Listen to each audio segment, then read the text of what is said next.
presented by Tufan Music World. कौन मरलस इतना कौन मरलस इतना जोर छेदा जवाना बनको सुपास देवघर कौन मरलस इतना जोर छेदा जवाना बनको कौन मरले है बाबे चोट छेदा जवाना भइल तोर कौन मरले बाबे जोर छेदा जवाना भइल तोर छेदा जवाना भइल तोर कौन मरलस इतना जोर छेदा जवाना भइल तोर कौन मरलस इतना जोर छेदा जवाना भइल तोर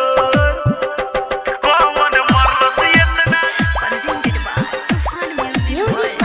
कौन मरलस इतना जोर छेदा जवाना भइल तोर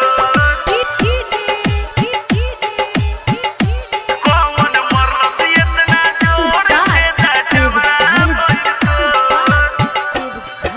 पेटवा फूलल जौवन झूलल ढोढ़ी भइल कटोरी पेटवा फूलल जौवन झूलल ढोढ़ी भइल कटोरी नैहरे के खेलल खाइल लागतर गोरी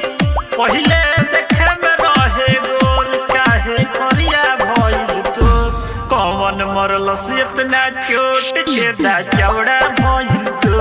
कौन मरलस इतना चोट छेदा चौड़ा भइल तो कौन मरलस इतना कौन मरलस इतना जोर छेदा जवाना भइल तो जवाना भइल तो शादी से पहले खेला कइले चोच में चोच लड़ाइले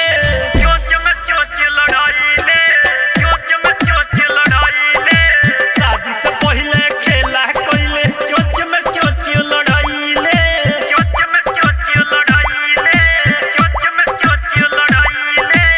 बोलना अपना बोलमुआ देते काहे धोखा कइले शंभू संजय रावण इंजन चेक करी तो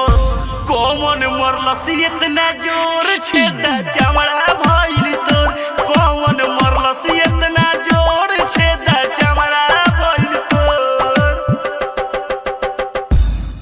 Presented by Tufan Music World.